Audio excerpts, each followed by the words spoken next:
बिस्मिल्लाहिर्रहमानिर्रहीम। नाजरीन, मैं तुहाडा मेज़बान अमानत अली साबर अपने ज़री चैनल तो तुहानूं खुश आमदीद आखना वा। दोस्तों, अज जिहड़ी असी वीडियो तुहाडे नाल शेयर करन वाले हां, ये वीडियो मोढे कमाद दे बारे च है। यानी कि मोढे कमाद दे बारे च जिहड़ियां कुछ एहतियाती तदबीरां वो असी तुहाडे नाल शेयर करांगे और इन्हां तदाबीर ते अमल करके असी अपने मोढे कमाद की पैदावार नूं ज़्यादा तो ज़्यादा लै सकने हां। जिस तरह सब तो पहले असी मोढे कमाद की अहमीयत बारे गलबात कर लैंदे हां कि ये तकरीबन पंजाब दे विच या पाकिस्तान च 50% लोग जिहड़े किसान भाई जिमींदार भाई ने ना, वो मोढा कमाद लांदे ने।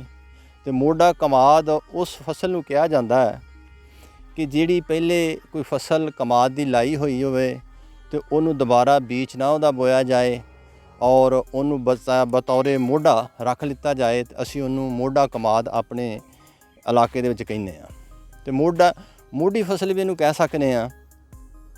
दूसरी चीज़ इहदी अहमीयत ये भी है कि इहदी जिहड़ी मिल मालकान ने वो इहनूं ज़्यादा तरजीह दिंदे ने मोढे कमाद नूं, क्योंकि इहदे विच इहदी रिकवरी इस गन्ने की ज़्यादा हुंदी रेशो बनिस्बत जिहड़ा ताज़ा फ्रैश कमाद लाने आ।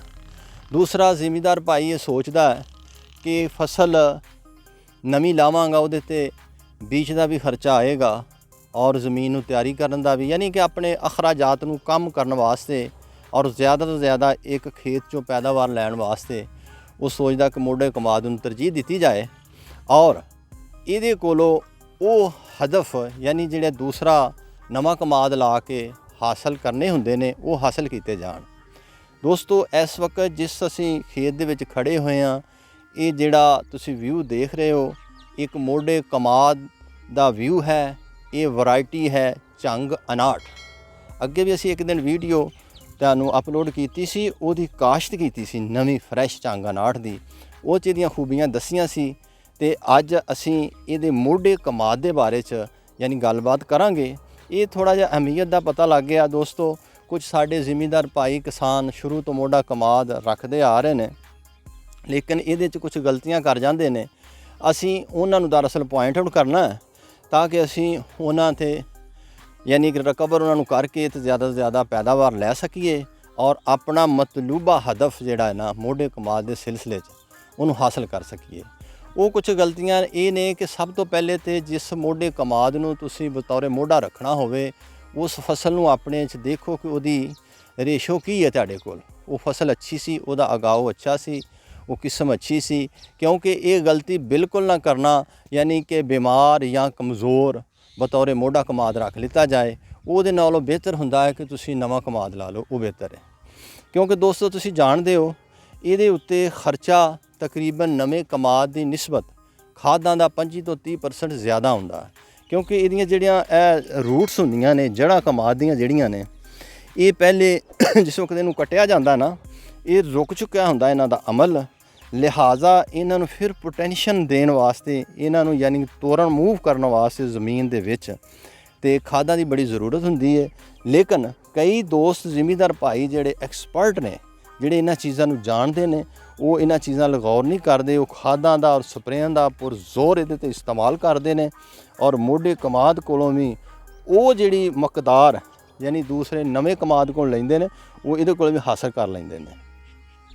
ते ये सारियां गल्लां बातां तुहाडे लई शेयर कर रहे हैं ताकि आइंदा अगर जिहड़ा तुसीं मोढा कमाद रखिया है या रखोगे आउण वाले दिनां च वो तुसीं इन्हां एहतियातां ते अमल करके ज़्यादा तो ज़्यादा पैदावार लै सको। दूसरी गलती ये करते हैं जिमींदार भाई जिहड़ा इहदे चों खोरी नूं अग ला दिंदे ने ते माहिरीन ज़राअत ये कहंदे ने कि अग नहीं लानी चाहिदी। क्यों यानी कि अग खोरी नूं अग नहीं लानी चाहिदी।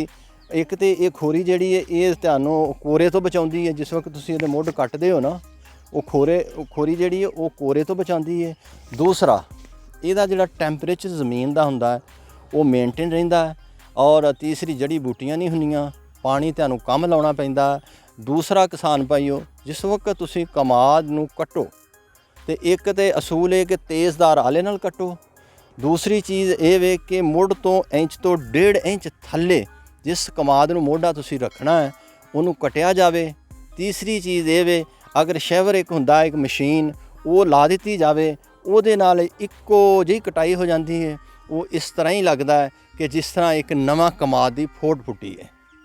ਇਹ ਦੋਸਤੋ ਜਿਹੜੀਆਂ ਚੀਜ਼ਾਂ ਨੇ ਨਾ ਇਹ ਜ਼ਿਹਨ 'ਚ ਹੋਣੀਆਂ ਚਾਹੀਦੀਆਂ ਨੇ। ਦੂਸਰੀਆਂ ਇੱਕ ਚੀਜ਼ ਇਹ ਵੇ ਕਿ ਜਿਹੜੀ ਸਭ ਤੋਂ ਅਹਿਮ ਹੈ ਉਹ ਵੈਰਾਈਟੀ 'ਤੇ ਡਿਪੈਂਡ ਕਰਦਾ ਹੈ ਕਿ ਕੁਛ ਕਮਾਦ ਵੈਸੇ ਨਵਾਂ ਕਮਾਦ ਉਹ ਬਹੁਤ ਅੱਛਾ ਹੁੰਦਾ, ਉਹਦੀ ਪੈਦਾਵਾਰ ਅੱਛੀ ਹੁੰਦੀ ਹੈ, ਲੇਕਿਨ ਜਦੋਂ ਉਹਨੂੰ ਤੁਸੀਂ ਬਤੌਰੇ ਮੋਢਾ ਰੱਖਦੇ ਹੋ ਤਾਂ ਉਹਦਾ ਅਗਾਓ ਉਹ ਨਾ ਨਹੀਂ ਹੁੰਦਾ। ਤੇ ਮਾਹਿਰੀਨ ਜ਼ਰਾਤ ਯਾਨੀ ਕਿ research centre agriculture Ayub centre Faisalabad ਵਾਲੇ ਪੰਜਾਬ ਦੇ ਵਿੱਚ ਜਿਹੜੇ ਨੇ ਉਹ ਇਹ ਸੁਜੈਸਟ ਕਰਦੇ ਨੇ ਕਿ ਕੁਛ ਵੈਰਾਈਟੀਆਂ ਨੇ ਉਹਨਾਂ ਦੇ ਵਿੱਚੋਂ ਕੁਛ ਅਗੇਤੀ ਪੱਕਣ ਵਾਲੀਆਂ ਵੈਰਾਈਟੀਆਂ ਹੁੰਦੀਆਂ ਨੇ, ਯਾਨੀ ਕਿ ਉਹਨਾਂ ਦੇ ਵਿੱਚ ਕੀ ਹੈ CP 77400 ਇੱਕ ਬੜੀ ਅੱਛੀ ਵੈਰਾਈਟੀ ਹੈ। ਇਸ ਤੋਂ ਇਲਾਵਾ ਇੱਕ HSF 240 ਹੈ ਔਰ ਇਸ ਤਰ੍ਹਾਂ 251 ਤੇ ਹੋਰ ਦੀਗਰ ਵੀ ਵੈਰਾਈਟੀਆਂ ਐਸੀਆਂ ਇਕਸਾਮ ਹੈਗੀਆਂ ਨੇ ਜਿਹੜੀਆਂ ਅਗੇਤੀਆਂ ਪੱਕਦੀਆਂ ਨੇ। ਇੱਕ ਦਰਮਿਆਨੇ ਦਰਜੇ ਵਾਲੀ ਪੱਕਣ ਵਾਲੀਆਂ ਉਹਨਾਂ ਦੇ ਵਿੱਚੋਂ HSF 242 ਹੈ ਕਿਸਮ, ਔਰ ਇਸ ਤੋਂ ਇਲਾਵਾ CPF 246 ਤੋਂ ਲੈ ਕੇ 47, 48, 49 ਔਰ ਜਿਹੜੀ ਛੇਤੀ ਫਸਲ ਪੱਕਦੀ ਹੈ ਉਹ ਹੈ CPF 252। ਦੋਸਤੋ ਇਹਨਾਂ ਦੇ ਵਿੱਚੋਂ ਮਾਹਿਰੀਨ ਜ਼ਰਾਤ ਇਹ ਕਹਿੰਦੇ ਨੇ ਕਿ ਇਹ ਜਿਹੜਾ ਮਾਹੌਲ ਜਾ ਰਿਹਾ, ਜੋ ਟੈਂਪਰੇਚਰ ਜਾ ਰਿਹਾ, ਇਹਨਾਂ ਦੇ ਵਿੱਚੋਂ ਜਿਹੜਾ HSF 240 ਹੈ ਔਰ CPF 77400 ਨੂੰ ਜਿਹੜਾ ਨਾ ਜ਼ਿਆਦਾ ਮਾਹਿਰੀਨ ਤਰਜੀਹ ਦਿੰਦੇ ਨੇ ਕਿਉਂਕਿ ਇਹਦਾ ਫੋਟਾਂ ਇਹਦੀਆਂ ਜ਼ਿਆਦਾ ਹੁੰਦੀਆਂ, ਇਹਦੇ ਮੋਢੇ ਕਮਾਦ ਦਾ ਅਗਾਓ ਜ਼ਿਆਦਾ ਹੁੰਦਾ ਹੈ। ਉਹ ਇਸ ਵਜ੍ਹਾ ਤੋਂ ਤੁਸੀਂ ਜਿਹੜਾ ਆਪਣਾ ਮਤਲੂਬਾ ਹਦਫ ਹੈ ਨਾ ਉਹਨੂੰ ਹਾਸਲ ਕਰ ਸਕਦੇ ਹੋ। ਤੇ ਇਸੇ ਤਰ੍ਹਾਂ ਅਗਰ ਅਸੀਂ ਇਹਨਾਂ ਦੇ ਖਾਦਾਂ ਦੇ ਸ਼ਡਿਊਲ ਵੱਲ ਜਾਈਏ ਤੇ ਦੋਸਤੋ ਮੋਢੇ ਕਮਾਦ ਵਾਸਤੇ ਪਹਿਲੇ ਆਪਣੀ ਜ਼ਮੀਨ ਨੂੰ ਦੇਖੋ, ਉਹਦੀ ਜ਼ਰਖੇਜ਼ੀ ਦੇ ਮੁਤਾਬਕ ਇਹਦੇ ਵਿੱਚ ਅਗਰ ਤੁਸੀਂ ਪਹਿਲੇ ਵੀ DAP ਕਾਫੀ ਬੋਰੀਆਂ ਪਾਈਆਂ ਹੋਣੀਆਂ ਨੇ। ਇਸ ਤੋਂ ਇਲਾਵਾ ਹੁਣ ਫਿਰ ਇਹਨੂੰ ਯੂਰੀਆ ਦੀ ਖਾਦ ਦੀ ਜ਼ਰੂਰਤ ਹੁੰਦੀ ਹੈ। ਦੂਸਰੀ ਇੱਕ ਮਾਹਿਰੀਨ ਜ਼ਰਾਤ ਜਿਹੜਾ ਟੈਕਨੀਕਲੀ ਪੁਆਇੰਟ ਹੈ, ਖਾਦਾਂ ਦਾ ਤੁਸੀਂ ਇਸਤੇਮਾਲ ਕਰੋ ਆਪਣੇ ਯਾਨੀ ਕਿ ਕਮਾਦ ਦੀ ਸੂਰਤ ਹਾਲ ਨੂੰ ਦੇਖ ਕੇ। ਯੂਰੀਆ ਖਾਦ ਦਾ ਔਰ ਇਹਦਾ ਮਿੱਟੀ ਚੜਾਉਣ ਦਾ ਜਿਹੜਾ ਅਮਲ ਹੁੰਦਾ ਨਾ ਇਹ ਫਰਵਰੀ ਤੋਂ ਲੈ ਕੇ ਮਈ ਦੇ ਐਂਡ ਤੱਕ ਇਹ ਕਰ ਲੈਣਾ ਚਾਹੀਦਾ, ਕਿਉਂਕਿ ਉਸ ਤੋਂ ਬਾਅਦ ਇਹਨੂੰ ਇੰਨਾ ਟੱਚ ਨਹੀਂ ਕਰਨਾ ਚਾਹੀਦਾ। ਫਿਰ ਇਹਨੂੰ ਹਵਾਵਾਂ ਮਿੱਟੀ ਚਾੜਨ ਦਾ ਵੀ ਮਕਸਦ ਇਹ ਹੁੰਦਾ ਹੈ ਕਿ ਬਾਰਿਸ਼ਾਂ ਹਵਾਵਾਂ ਤੇਜ਼ ਆਂਦੀਆਂ ਤੋਂ ਕਮਾਦ ਖਲੋਤਾ ਰਵੇ, ਉਹ ਡਿੱਗੇ ਨਾ ਔਰ ਉਹਦੀ ਪੈਦਾਵਾਰ ਦੇ ਵਿੱਚ ਜ਼ਿਆਦਾ ਕਮੀ ਹੋਣ ਦੇ ਚਾਂਸਸ ਫਿਰ ਬਹੁਤ ਕਮ ਹੁੰਦੇ ਨੇ।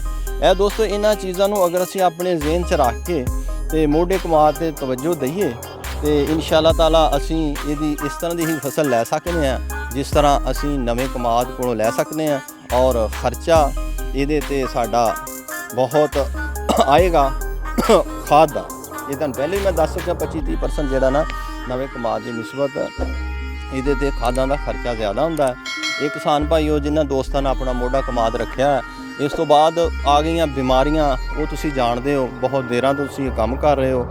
ਅਗਰ ਕਿਸੇ ਬਿਮਾਰੀ ਦਾ ਇਹਨੂੰ ਅਟੈਕ ਹੈ ਤੇ ਉਹ ਕੁਝ ਕੀੜੇ ਹੁੰਦੇ ਨੇ, ਉਸ ਤੋਂ ਬਾਅਦ ਇਹਦੇ 'ਤੇ ਕੁਝ ਸੁੰਡੀਆਂ ਹੁੰਦੀਆਂ ਨੇ ਔਰ ਥੱਲਿਓਂ ਸੜ ਜਾਂਦੇ ਨੇ, ਜਾਂ ਬਾਕੀ ਹੋਰ ਵੀ ਕੋਈ ਐਸੀਆਂ ਟੈਕਨੀਕਲੀ ਬਿਮਾਰੀਆਂ ਨੇ। ਅੱਜ ਕੱਲ੍ਹ ਦੌਰ ਜਿੱਦਾਂ ਨਵਾਂ ਤੋਂ ਨਵਾਂ ਆ ਰਿਹਾ, ਬਿਮਾਰੀਆਂ ਵੀ ਨਵੀਆਂ ਆ ਰਹੀਆਂ ਨੇ, ਉਹ ਤੁਸੀਂ ਆਪਣੇ ਮਾਹਿਰੀਨ ਜ਼ਰਾਤ ਕੋਲੋਂ ਪੁੱਛ ਕੇ ਤੇ ਆਪਣੀ ਫਸਲ ਦੀ ਯਾਨੀ ਕੇਅਰ ਕਰ ਸਕਦੇ ਹੋ।